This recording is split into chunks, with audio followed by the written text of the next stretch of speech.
my bones, but um, like you got it. For the slides, do we have to click them? Yeah. Oh, Yeah, I got the clicker. great. And this is working. Great. All right. Let's do this. Okay. Well, hi, everybody. I'm Allison Fillman at the Coca-Cola Company. Specifically, I work in the Integrated Marketing Experiences team on connections and media. And I'm Luke Parsons. I'm end-to-end strategy lead for Coke trademark and the Coca-Cola portfolio, working out of WPP OpenX. so we're here today to talk to you guys about the future of marketing. Luke and I put together this presentation specifically for Coca-Cola. We put it together to inform the trends that we need to be aware of to future-proof our business. And what does that mean for marketing? What are the things, if we need to land 5 to 7 things that we need to make sure that we do for the future, what are they?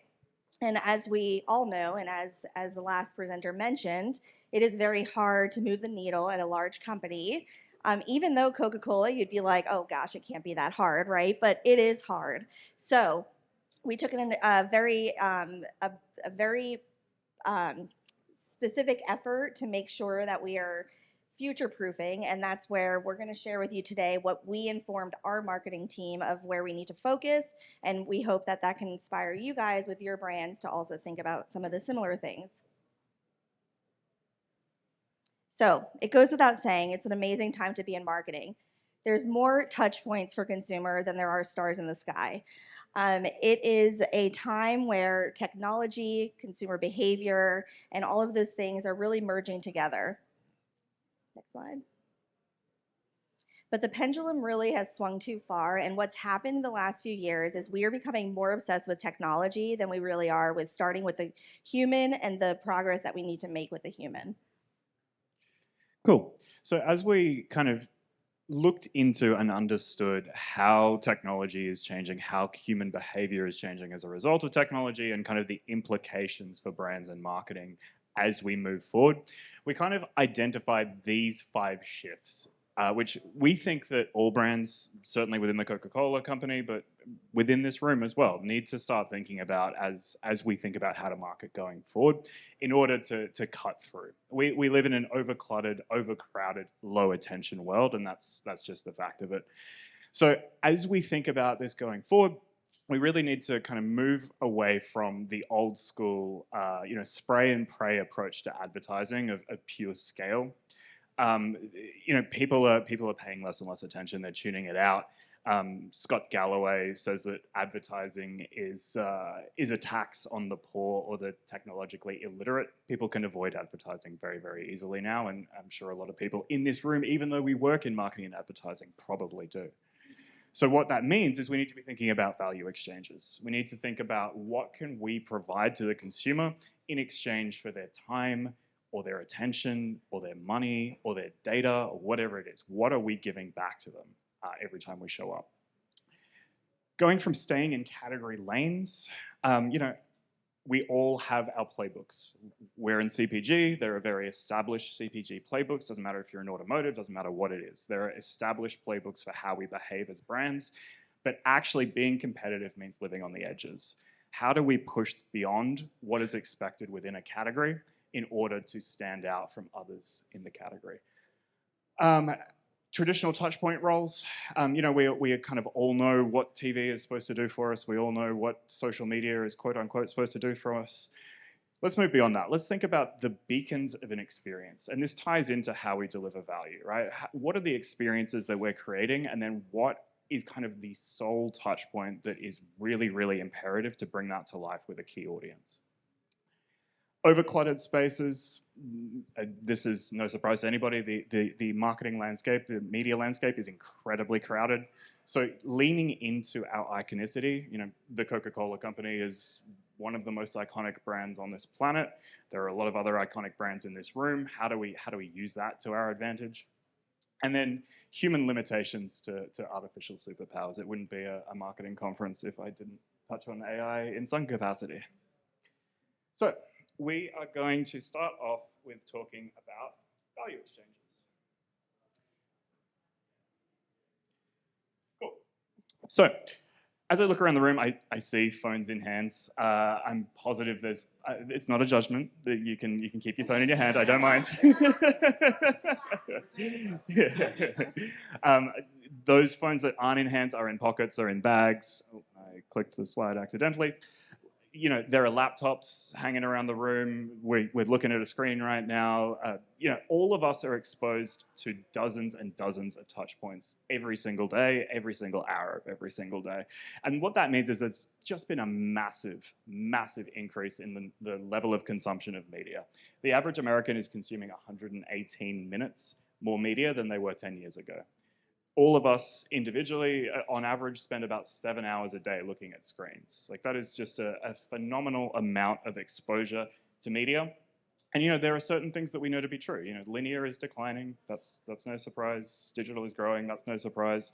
But as these touch points proliferate, and as we think about the arrival of these more innovative media spaces, you know, Vision Pro could be one to think about. Sales haven't been great, but when we gave this presentation, that wasn't clear yet. That's really going to be what fuels this kind of enhanced entertainment and shopping capability as we move into the future. So we know that consumer thirst for media is insatiable, but if the value isn't clear, people really just move on. So what's arisen with this expansion of content has also arisen the expansion of this filter economy.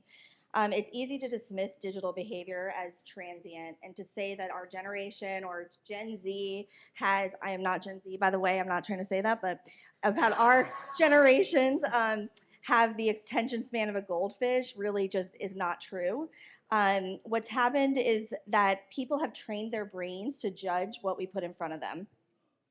And with a notable portion of ads now served by algorithms, it's easier that if you ignore it once, you're never going to see it again.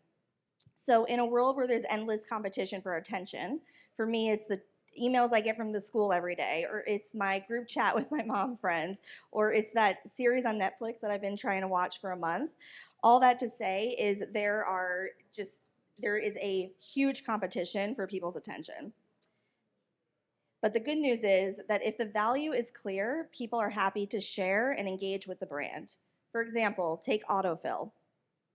Autofill provides that value, we all probably know because I'm sure we use it, by reducing the clunky need of getting out of bed maybe in the middle of the night, if you're like me, trying to buy things on Instagram and going and getting my credit card, right? So autofill takes that clunkiness out of the ability to make a purchase.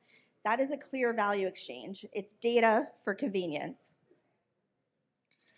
And yeah, what we need are ideas like that kind of deeply understand existing behaviors and the spaces in which to provide that value. And then one example here is Dove. This is a really, really cool example of value exchange.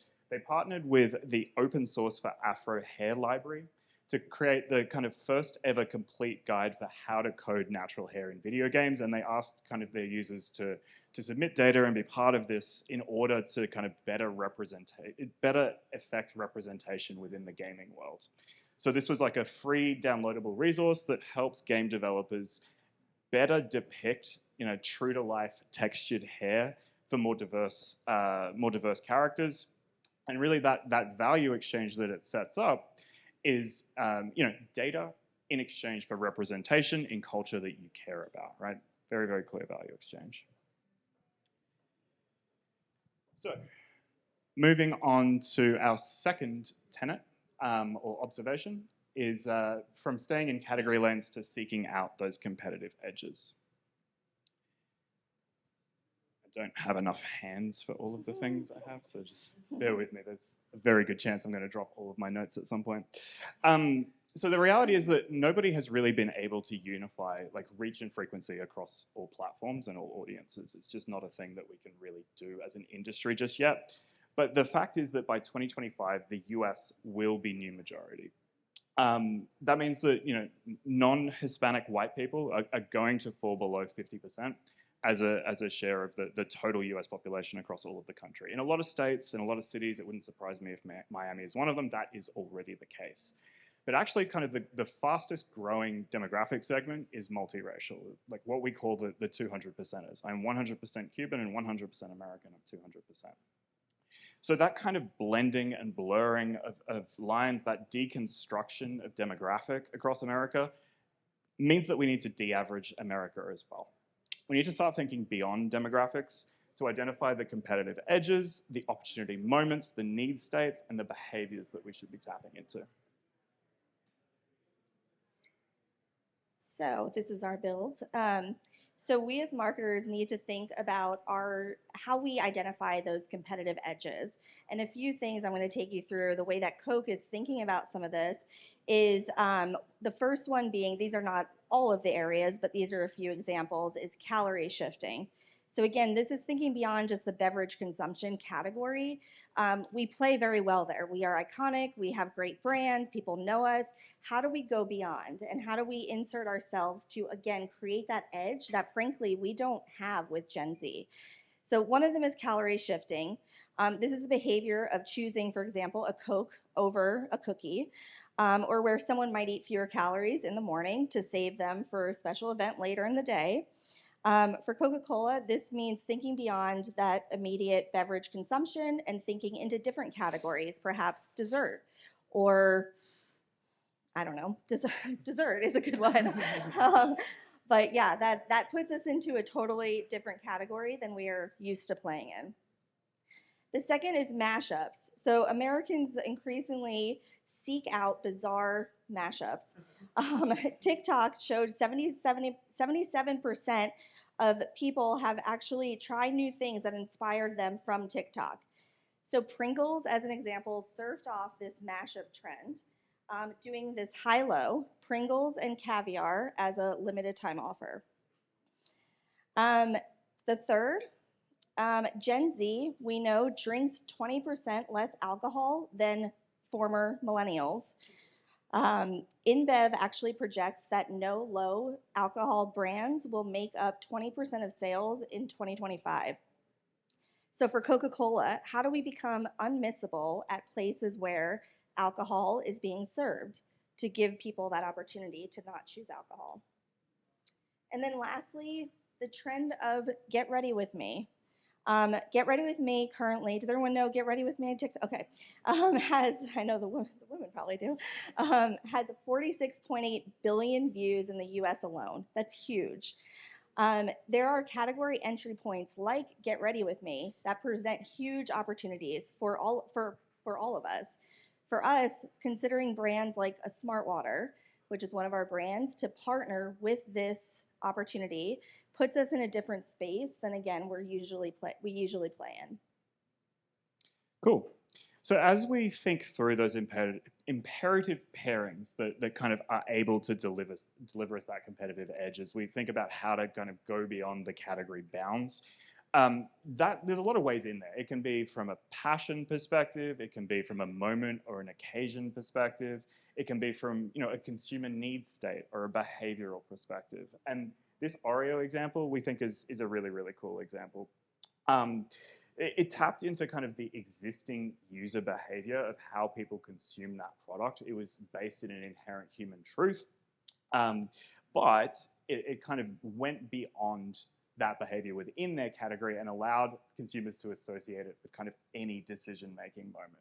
Really, really good example of kind of thinking outside your category bounds, leaning into existing human behavior with your products and kind of making the best of both worlds to find that competitive edge. All right, moving on to number 3, these are our experience beacons. So we've kind of talked at length about the kind of the proliferation of media, the number of touch points that we all have right now, and I touched on it earlier. The fact that we all kind of actively avoid advertising where we can as well. The increasing consumer choice to opt out of ads means that true scale is no longer pay to play, right? We see that 46% of US time spent with media is not ad funded. It's not in ad supported environments. And the Coca-Cola company commissioned a study with Kantar recently that looked at over 400,000 touch points around the globe. I think it was the globe, or was it? Yeah, the globe. And found that of those 400,000 touch points, no matter what KPI you looked at, whether it's brand health or sales or direct action or data acquisition, whatever it was, across all KPIs, only 25% of impact was driven by paid media. The rest was owned, earned, shared, point of sale. We really, paid media cannot do the job that it used to do. And it's important to keep in mind what people really want out of media. It's new forms of information, entertainment, community expression, and ways to shop. Creating value for consumers can't just be about buying the ad space.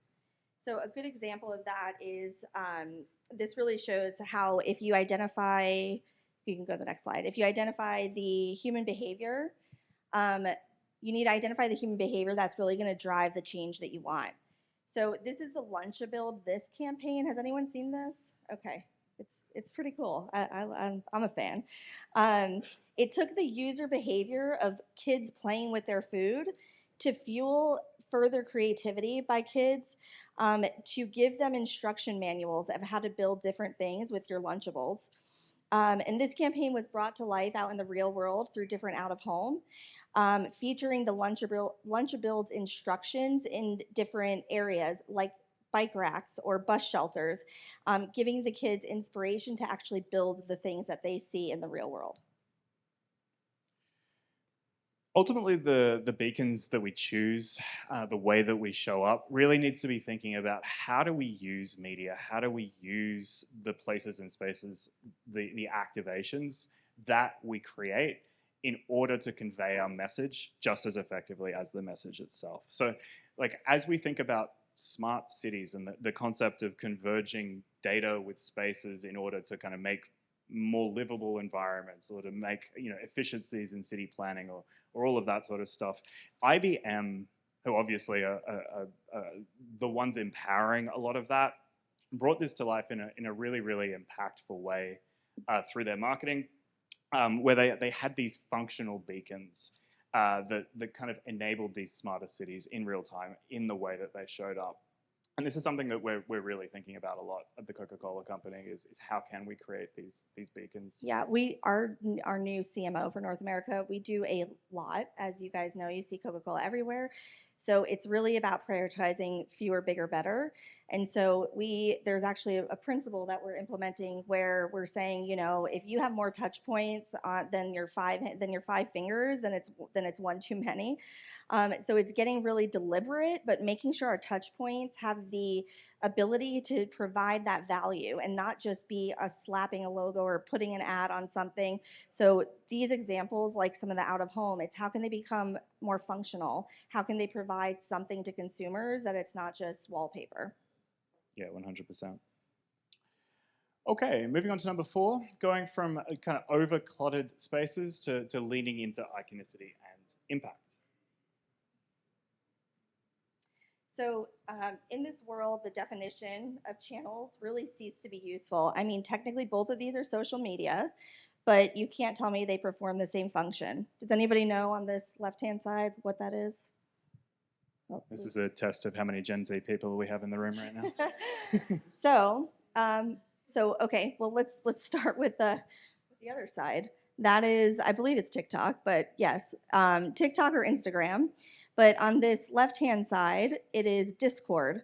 Yeah, okay, so let's be fair. Discord for me performs very little function because I'm not a gamer. I'm also not Gen Z. But if you ask a Gen Z gamer, they absolutely know what Discord is. The point here is both of these are called social media, but both of these perform very different functions. So the proliferation of touch points is really changing how we interact and our ability to stand out. We can't just say social, we have to understand the platform and understand where we need to show up. And then also to note, touch points are becoming the touch points that we previously have used for awareness and education are now increasingly shoppable. So the concept of the funnel is really collapsing in front of us. So TikTok made me buy it, if you guys know that hashtag, has really changed the way we shop. It's the first app that isn't a mobile game to generate $10 billion in consumer spending, which is huge. 82% of people use social media to search or discover new brands or products. And that's something where that is a huge number if you think about a few years ago. I mean, the primary search the search mechanism was Google, and really it's become kind of, I don't want to say surpassed, but social is up there. So again, you wouldn't think of social as a search function for you, but that's something that we need to think about, and somewhere that we're leaning in very heavily. The next one. Oh, okay. And we discussed the emerging choice to be unreachable. And again, we might dismiss this as it's a Gen Z behavior, but that's not true. There was 179 studies done across 32 countries that tested concentration. And what it showed was there was no declines in children, and adults actually improved in concentration from 1990. So the point with that is when we want to focus, we can. And our distraction issues are not are a matter of motivation, not ability. So what all of that kind of means is that finding these ownable spaces for growth is really, really important. Women's sports is a really good example, and this ally example is a really good example. So we know that women's sports are exploding, right? The growth in women's sports is outpacing the growth in men's sports exponentially. Now that's because there's already a lot of scale in men's sports, but nonetheless, this is a space that brands should be thinking about. Ally got out in front of that, and back in 2022, they made a pledge to invest 50-50 across both men and women's sports. When it came time to actually live up to that pledge, they found it really, really challenging because they encountered like a lot of exclusivity issues, or they found that men and women's sports were being bundled together in how they sponsored them or how they showed up in them. And then, that made it functionally impossible to kind of hit that goal. So what they did was renegotiate those deals very, very publicly, letting other people know what they were doing the whole time to decouple those packages and deliver more impact from their investments. And the output of that was they brought the industry along with them. They collaborated with CBS and then the National Women's Soccer League to move the league's championship game into primetime on broadcast. And then year on year, that viewership doubled. So Ally carved out a space for themselves to play in and then grew that space, pushed the industry to come along with them. Obviously, we can't always do that. We can't, create growth from nowhere. We can't expect that we'll invest somewhere and then next year the viewership of that platform will double. We do need to think about how to integrate with high attention tentpole moments as well.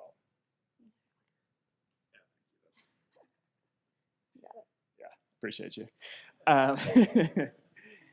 So one such like high attention space that we play in a lot as the Coca-Cola company is gaming, and increasingly gaming is kind of becoming culture. You think about HBO's The Last of Us. You think about the Super Mario movie. I'm getting the 2-minute warning. We've still got quite a few slides left. We might have to click through kind of quickly. The long and the short of it is, thinking about how to cut through in moments when people are paying attention is the secret to success, just as much as finding kind of ownable spaces to grow that attention. And then equally, we need to be thinking about iconic contexts. Ultimately, brands are a construct, right? They're a public construct. It's not your logo or your colors or anything like that. It's what all of those things evoke in the minds of the consumer, of the people who are coming across them. And what that means is that we can kind of take those perceptions of our brand and lean into that in the way we show up. We call this our brand body language. And this example of Coca-Cola taking over Times Square, on paper, the media math of that isn't great. It's a lot of money for comparatively not a lot of reach. But the way that it conveys our brand body language is what then gives it scale. It's what makes people talk about it. It's what gets more coverage and more shares beyond kind of just the people who are there in Times Square seeing it. McDonald's and Louis Vuitton are two other good examples of this. They lean into their brand body language very well. Since we are getting pressed on time, maybe we'll keep skipping forward. Last one. This is just me pontificating about AI for a bit. Cool. So look, the fact is that AI augmented communications are really evolving just at an astronomical rate. Generative AI has crossed threshold after threshold after threshold. at the Coca-Cola company, we're using it to experiment with things from creative versioning through to how do we get from concept through to execution in a fraction of the time. How do we use data to accelerate market research? All of this just creates an immense amount of data, and it's at the point now where it's beyond kind of the human capability to process.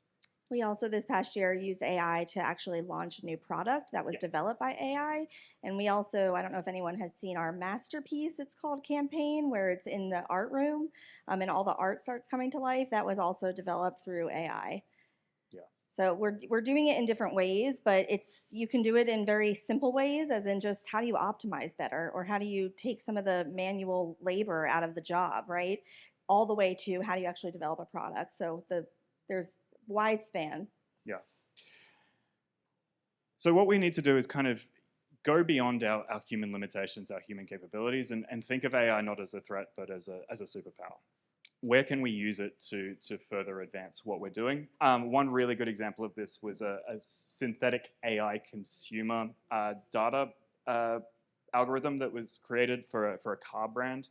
It basically looked at a bunch of consumer research that they'd conducted all around the world over decades. And it analyzed what the perspective of a 21-year-old man looking to buy a car is. And that AI was able to then spit out consumer insights that were 90% similar to those that actual 21-year-olds were giving. So we can now use AI to kind of create simulations of consumer research and better understand consumers without having to do all of the legwork that we would have traditionally done. Yeah. So that really wraps up today. These are the 5 shifts. Yeah, right, I mean, we've rushed Nailed through, it. but these are the shifts that we covered. And for us, this is really, when we do our marketing, we're grounding ourselves in these shifts. And we don't talk about campaigns anymore. We talk about experiences. We look at different areas beyond just the beverage category, where we need to play and how we need to differentiate. Again, the 5-finger rule. If our touch points go beyond the 5 fingers, there's one too many. So how do we make our touch points do more and provide more value to consumers? Iconicity and impact. I know it's easy to stand up here and be like, yeah, iconicity and impact, and it's Coca-Cola, like that we don't have an awareness problem. I know that, but but there are spaces. We have other brands too, so like it's not not all of our brands are Coca-Cola. But there are spaces out there. The point is there are spaces that are white spaces that I think there are brands that can really dive into and make a difference. And then lastly, the artificial superpowers. Embrace AI. It's hard, right? Like it's like, okay, well, that's great to say, but is it going to take over our jobs? And we talk about this all the time. And the answer is there's so many forms of how AI could just help and supplement what we do, from very, very small to very, very large. So we as a company, just in everything that we do, are trying to figure out ways to just be more efficient and make things easier, but not take the thinking and the creativity out of it. So thank you for listening to us today, and we hope that was helpful.